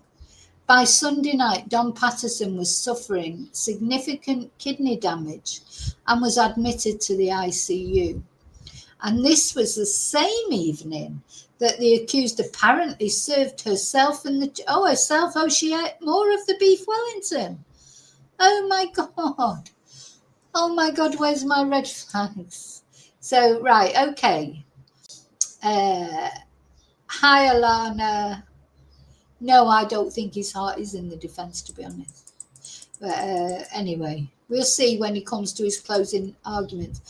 So could you imagine? So let's just get this straight. So you've just had 4 people to lunch. One of them's in intensive care because they're all ill. You're supposed to be ill. And what do? You serve the leftovers from that same lunch to your children, and you have some as well. And then, of course, she had the pudding, didn't she? She had the 3 portions of pudding, supposedly, that she threw up. It's... just makes you wonder, doesn't it? For goodness sake. You just wouldn't, would you? You just wouldn't. Right, so I cooked my son some pasta, tuna pasta, for example, or chicken. And he's deathly ill, and then he goes to hospital. And he's in intensive care. And I get home from visiting him in hospital. And I think I'll finish off that tuna pasta that's there. Oh, come on. Dear me. It's ridiculous. Ridiculous. Oh, yeah. Oh, gosh. I'm a bit peckish after being in intensive care with my son. I think I'll just finish off this tuna pasta. God. Oh, my God. Do you know the trouble with Erin is, she does just think everyone's stupid, doesn't she? She thinks everyone's stupid except her. She's a very sanctimonious person. She's a very sinister person. She's a very devious person, in my opinion. And I think the only good thing that's come out of this is that she will not be ever training to be a nurse or a midwife. Thank you, God, for that, at least. Yeah. Just unbelievable.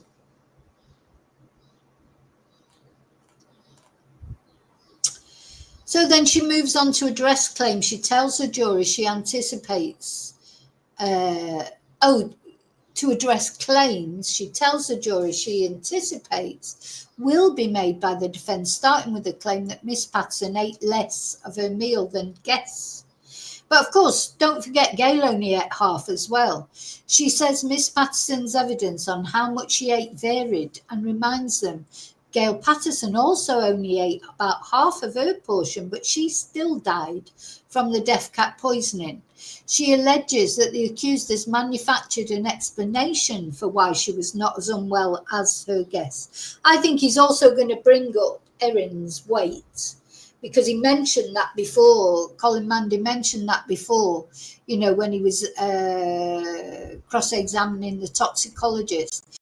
And he said, could symptoms be less? Because, if you the more weight you're carrying, the less things can affect you, like alcohol and stuff like that. But I don't know if it would be that with poison. Oh my God, my coffee's finished. My coffee. I have to get my water out.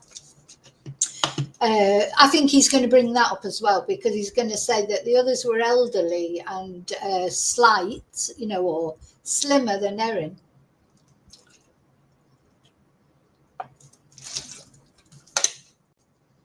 And he's going to try and argue that. But anyway, no, I don't think, well, I don't know if people are taking any notes or not.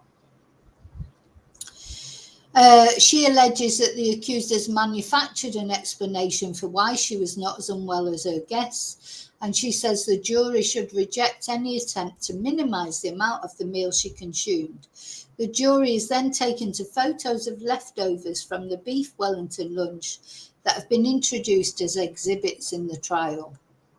There are clearly two halves, albeit broken up, of one pastry, Dr. Rogers says, and she says the jury can be satisfied that the leftovers were the sixth prepared beef Wellington, which they allege Miss Patterson intended to serve to her estranged husband had he attended the lunch.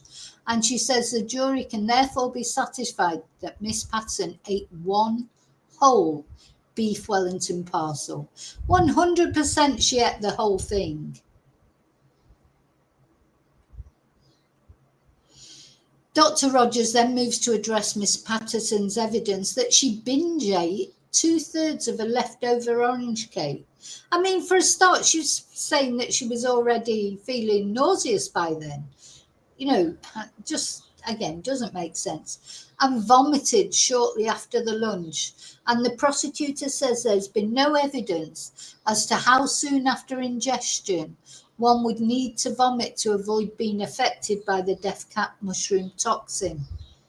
Yeah, that's another excuse she's bringing up, because that toxin would, if she had had it, it would probably already have been in her system. It's a horrible toxin. I mean, it really is. Those death cap mushrooms, my God, they're pretty potent, aren't they? I mean, God, as a murder weapon, to be honest, they're not bad, are they? Do you know what I mean? They're like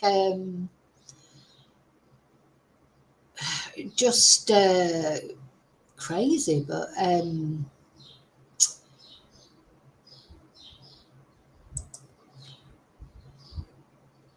they're pretty potent, aren't they? So she notes that the accused could not specify when she had allegedly vomited, and she never told a single medical person that she had vomited in the days after the lunch. This is something she's thought up later, isn't it? We suggest that if the accused had truly vomited, that is a detail she would have shared with medical staff. The fact that she never made any mention of it should cause you to seriously doubt this claim, and we suggest reject it as a lie.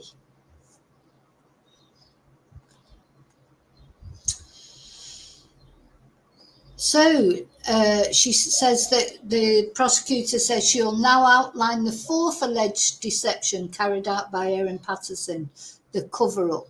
She says the accused lied, acted deceptively to deflect blame and suspicion after the lunch. And she says this will be broken down into 4 allegations.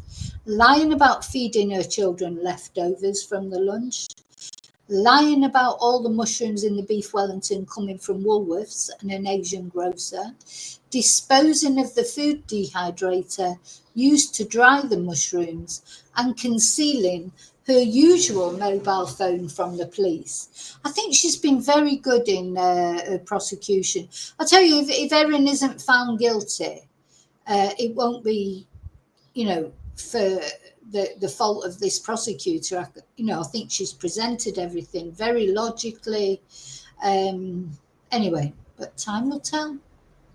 She recaps the evidence before the jury that Miss Patterson told multiple people she'd served leftovers of the same beef Wellington that she'd served to lunch guests to her children for dinner the day after the lunch. But the evidence reveals she did no such thing. She notes that on the Sunday after the lunch, Simon had called. Simon, that's her estranged husband. Let's have a look at him. We've not had a look at him for a while. Like to look at her a little bit, look at the people that are involved, don't we, sometimes? As I know, a lot of you will know exactly what Simon looks like. You'll have seen him many times on here, but some people might be coming to this case for the first time. There he is, Simon, arriving in court. He looked very sort of happy in court. He's probably glad to see the back of Erin, to be honest, because it seems like she was a bit of a pain, though of course he won't be glad to see that his parents are deceased. Bless him.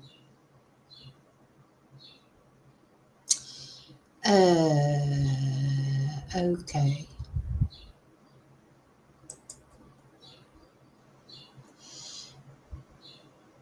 So, I've forgotten where I'm up to now. She notes that on the Sunday after the lunch, Simon Patterson had called Erin and told her that his parents were unwell.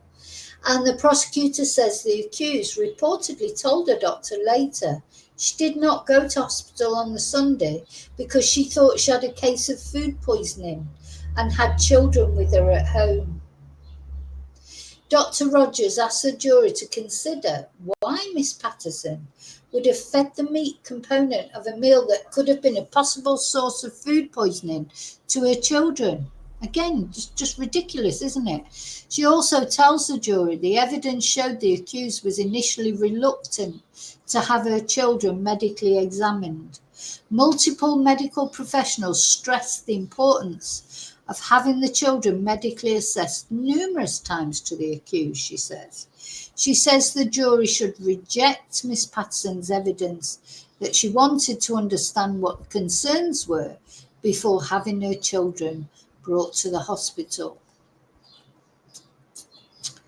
She then highlights the evidence of one medical professional who tells the court that Miss Patterson had insisted she had scraped the mushrooms off the meal when she was told the children must be assessed. You might think this is an extraordinary response from a mother who by that stage had known for hours her children required urgent medical assessment, she says. How could she possibly think the hassle of taking them out of school was a reason to disregard all the medical evidence about the risk to their lives? She tells the jury there was a perfectly reasonable explanation for why a doting mother might be reluctant to have her children medically assessed after being told they'd potentially eaten a lethal dose of death cap mushrooms. She knew they had not eaten death cap mushrooms at all, says Dr. Rogers. And she said the prosecution asserts this is another piece of incriminating conduct.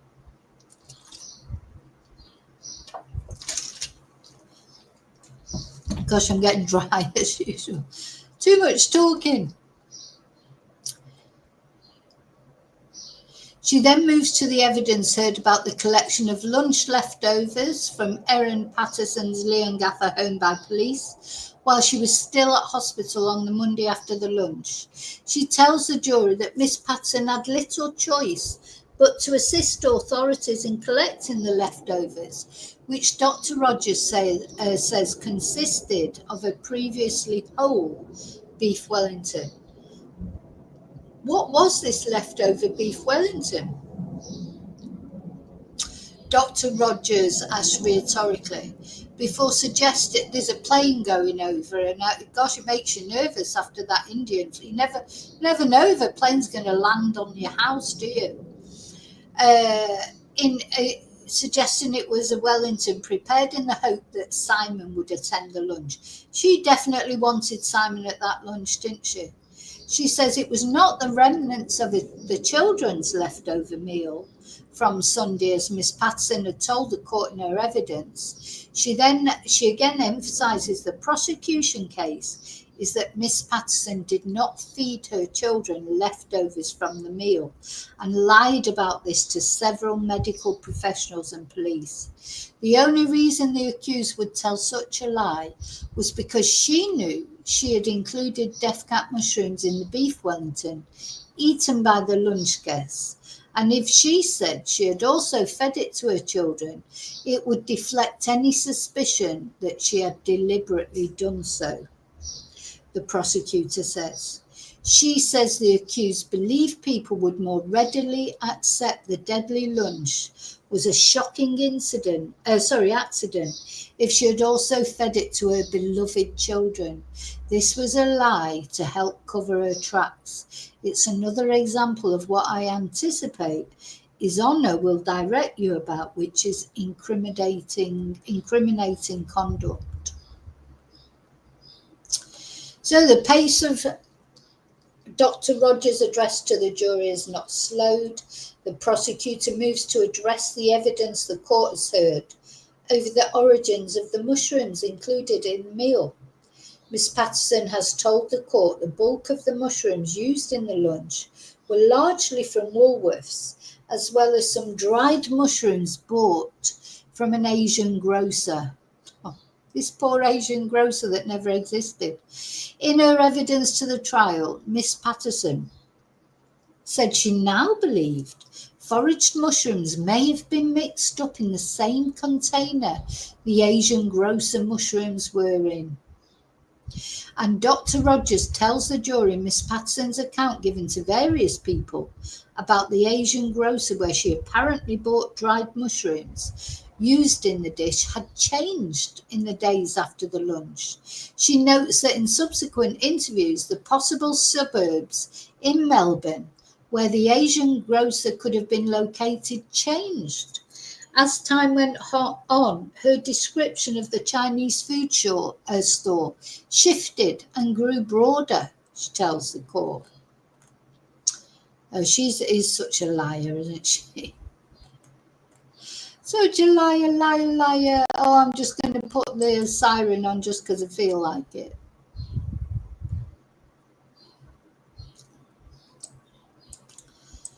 Where has it gone? God, you could just literally, I should just literally leave the siren on all the way through the video. You know, you could just literally, if so many lies come up, just leave it on permanently. So, where am I?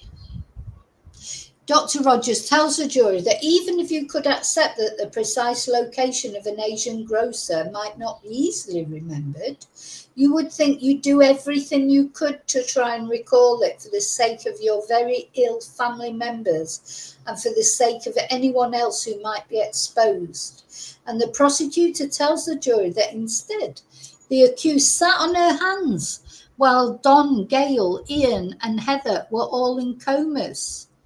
Yeah, sat in her hands and blanked the people that were trying to ring her to find out, you know, where these mushrooms had come from. The prosecutor tells the jury that during Miss Patterson's considerable time in the witness box, they would have observed a remarkable memory as she recalled dates, evidence, and details with ease. Do you know, I think this woman, she's clever. Remember I said this? Did she deliberately say the wrong day to catch Erin out? There was one day when Dr. Rogers was talking and she said a date and then she said it was a Friday sale. She said it was a Saturday. I can't remember which way round it was. And Erin jumped right in and said, no, that was a Friday. So all this time that Erin's pretending she doesn't remember this and she doesn't remember that, oh, she's like got senile dementia or a touch of Alzheimer's for some things. Soon as Dr. Rogers, very clever, isn't she? I think she did that on purpose. How's the way to trap a liar, isn't it? You know, she just couldn't help to be right, could she? You know, when she thought it didn't affect her case, she just wanted to show how much cleverer she was than Dr. Rogers. So when Dr. Rogers said the wrong date, possibly deliberately, Erin was straight in there. No, that was a Friday. I don't mean to be argumentative, but that was a Friday. And now she's bringing it up. We noticed it, didn't we? We noticed it. So, yeah, they would have observed a remarkable memory. She recalled dates, evidence, and details with ease. But she notes that last week, while discussing a date in April 2023, so if I said to you that, on the 3rd of April, I went to the beach, would you say, yeah, that was a Thursday? I mean, if I said, it was a Wednesday and I went to the beach, who would know? Who would know that it wasn't a Wednesday or it wasn't a Thursday in April 2023? I can't remember what happened yesterday, never mind. She's got a brilliant memory, but it's a selective memory that she's got. So, yeah, Miss Patterson even corrected her on what day of the week it had been. She also tells the jury that Miss Patterson had seemingly described to health officials in great detail the off-brand packaging she had allegedly bought the mushrooms in, despite disposing of it months earlier. And then Dr. Rogers then tells the jury it simply beggars belief that Miss Patterson could not recall the shop or even the suburb. So that's the other thing. It's not only that maybe there's a row of shops, Asian shops, Asian supermarkets that all sell things. Maybe she couldn't remember exactly which one. Fair enough. But yeah, of course you would remember which suburb you went to. But Erin can't remember. She can remember what day that was in April 2023, but she can't remember the suburb where she bought these mushrooms from. So Dr. Rogers tells the jury that while Miss Patterson told police in an interview a week after the lunch she'd been very helpful to health authorities, this was not the case. The prosecutor says the health official leading the response to the death cat poisoning outbreak, Sally Ann Atkinson, had tried contacting Miss Patterson on the Monday and again on the Tuesday, but struggled to reach her. She did not respond, even though the children were at school that day. She was non-responsive to these important questions. And then, remember this as well, she had to get help, Miss Atkinson, had to get help from a child protection worker who was physically meeting with Miss Patterson, because she kept blanking her phone calls. So she had to, when this child protection officer was with Erin, she phoned the child protection officer and said, can you put Erin on the phone? So that's how much Erin was trying to help. It's definitely what is not trying to help at all. Hi, Donna.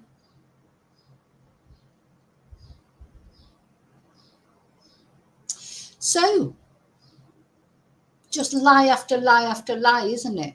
So she was not forthcoming with the Department of Health because the story she was telling about the Asian grocer was not true. Every time she was pressed about the details, that lie became more and more apparent. She says the evidence before the jury is that it's very unlikely that death cat mushrooms would come from a shop.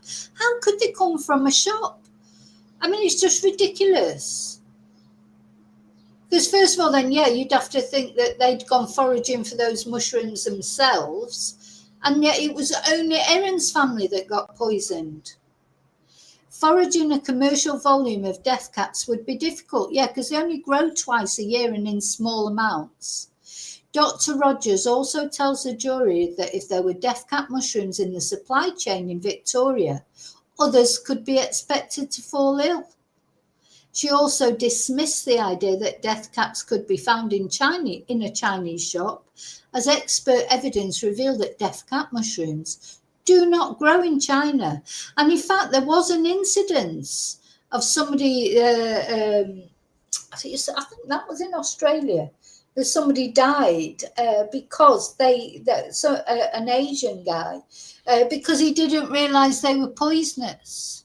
Anyway, that's another. So I can't remember the exact details about it, so I shouldn't talk about it really. But yeah, well, we know it's ridiculous, don't we? Dr. Rogers then turns to the issue of Erin Patterson's dehydrator, which the court has heard was dumped in a tip and was found to contain death cap mushroom residue. She says that Miss Patterson's claim of dehydrating the already dried mushrooms purportedly purchased. Oh my God, that's a real sort of alliteration. Purportedly purchased from an Asian grocer was a ridiculous and obvious lie she came up with under cross-examination. And the prosecutor tells the jury, sorry, I'm thinking of different P words now to put together in a sentence. I've got distracted. The prosecutor tells the jury that the accused did this to keep alive the possibility that the Asian grocer mushrooms might still be the source of death cap mushrooms in the meal. And she says it was just a fiction that was repeated over and over again, all while the accused knew she had dehydrated the death caps in her dehydrator. So I've got all the D's there. I'm going to start noticing that now. Oh dear.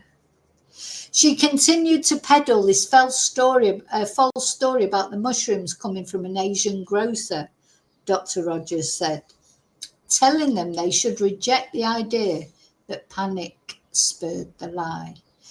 That's right. Yeah, and don't forget about the dehydrator. She said that the reason that she dumped the dehydrator was Simon's fault, because Simon had said to her, oh, did you use that dehydrator to kill my parents or poison my parents? And Erin said he said that. He denies saying that.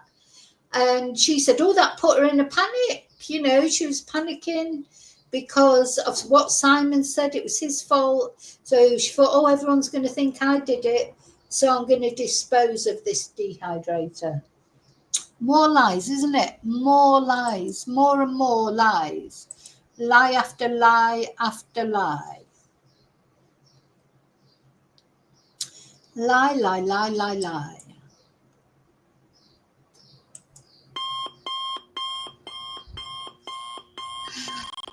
Lie after lie. Do you know, this is the problem, and it's Erin and the defence's own fault. Erin was put in this is why defendants normally don't give evidence, because they get caught out in the lies. I think what Alana said earlier might well be true. Is Colin Mandy just thinking, oh, you know, just he's getting paid anyway, I suppose. Or is it just that he just had no other defence and that was all he had? When you've got no defence whatsoever, maybe it's just like I don't know, just like a hope, a last hope, the last chance saloon. He had no other defence, so maybe that was it. But I think it's definitely backfired. I think nobody could think of that, could they? Think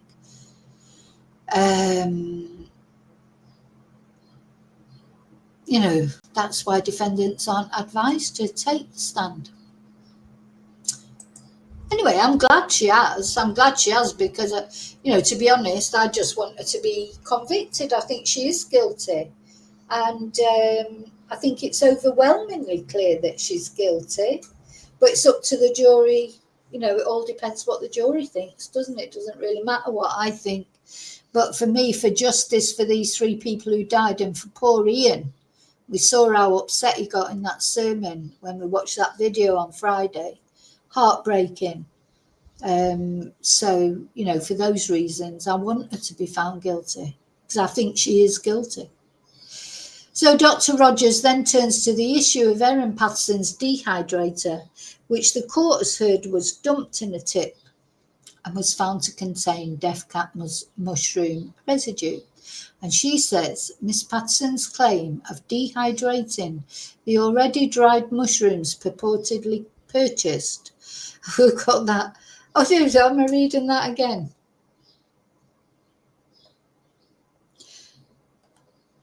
I can't say purportedly purchased again.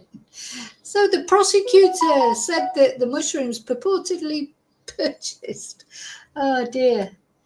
Dear, oh dear, oh dear. All the peas. All the peas. Get peed off with the peas.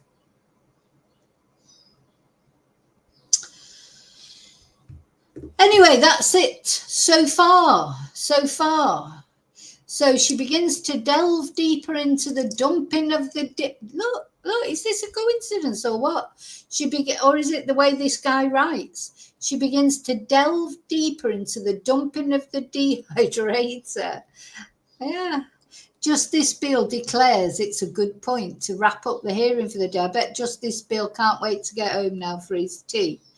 And Dr. Rogers will continue delivering the prosecution's closing address to the jury tomorrow.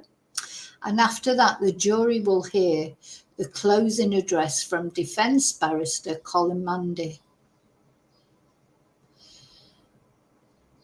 Right, so let's just listen to I'll read you the 4 pillars of the prosecution's closing argument. 1, the fabricated cancer claim. 2, that Miss Patterson told her guests about when she invited them. 2, the lethal doses of poison that Dr. Rogers said she secreted in the home-cooked beef Wellingtons. 3, the illness that Miss Patterson pretended to have after the lunch to make it seem as if she also suffered from death cap poisoning. And number 4, the sustained cover-up that Miss Patterson embarked on to conceal the truth after the lunch. That's it for now. Don't think the updates will just be summaries and things. Yeah. So you can, these days, Monday, Tuesday, Wednesday, definitely, they'll be full-on days, won't they? Tomorrow I've got classes as well, so I'll have to be early again, unless I do it after 12. So anyway, I'll try and be a bit later tomorrow, so that, people will have woken up. I mean, the thing is, there is no perfect time for me to do a live. There'll always be somebody who can't get on it for whatever reason. I just have to do them when I can. Keep you all updated as much as I can. And I really appreciate a lot of people are interested in this case. And of course, at the end of the day, it's all about these people, isn't it? The people up in the top right-hand corner. It's justice for them. This is what we're looking for, justice for these people. Just heartbreaking, really, isn't it? Because they were really looking forward to that lunch. Just foul, this. It really is. If Erin's found guilty, to be planning it all that time. And these are vulnerable people, and they're all sort of in their 60s or 70s. Vulnerable people. How awful to do that to them, to sit there, watch them eat every mouthful, knowing what you've done. Sit there while they pray for you because they feel sorry for you because of the lies that you've told about having cancer, knowing that you're sending them, as you imagine them, oh, bye. Imagine the farewells. Oh, bye, thanks for coming. Oh, thanks so much. That was a lovely lunch. Thank you. We'll pray for you. We hope you'll be okay. Do you know what I mean? Just this is probably one of the worst cases that I've ever heard of. All worrying about Erin, and Erin in the meantime is planning what she was planning. Honestly, I am now beyond any reasonable doubt that this woman, she planned it. I think she's a very dark, devious personality, Erin has got. And the thought that she was an air traffic controller is still freaking me out completely. And I'm just so glad that she never got to train. Well, I hope she doesn't get to, because I suppose if she's found innocent, maybe she'll still want to train to be a nurse or a bloody midwife. Could you imagine? Oh my God, you'd imagine waking up in your hospital bed and opening your eyes, and there's Erin looking over her glasses at you, like the angel of death. She reminds me of Lady Macbeth as well. Let's have a, out damned spot.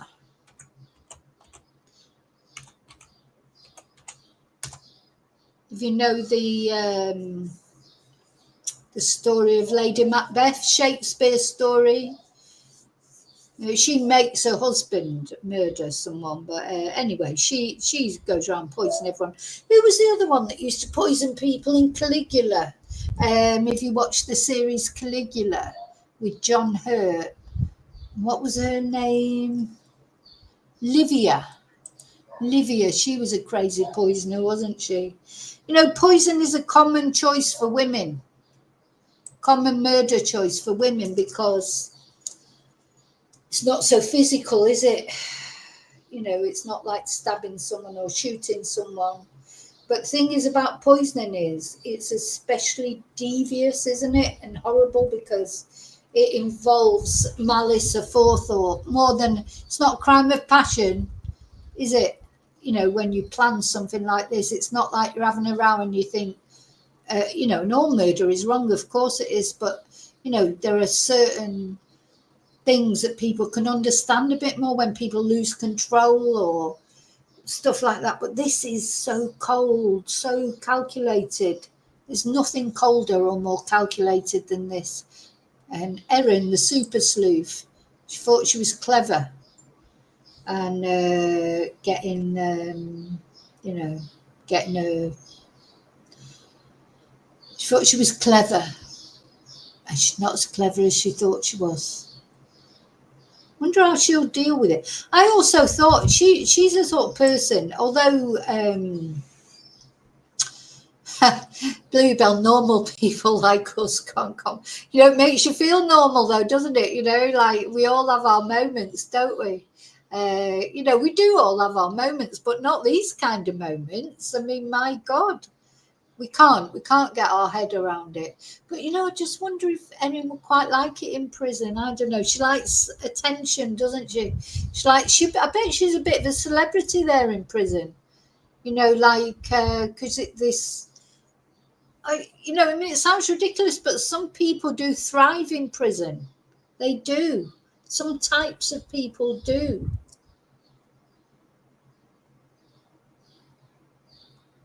Yes, Alana, a niece of mine, she's a psychology, she got a degree in psychology, and she said, though, that most women murder by poison, not stabbing.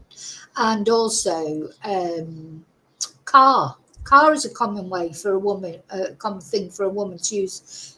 Karen Reid, her verdict. I haven't been covering the Karen Reid case, even though I've been following it, because I'm just sick of looking at her, to be honest. But I think she's probably guilty, but whether she'll be found guilty or not, I don't know. But I think that's going to be today or tomorrow, the verdict there. But yeah, poison is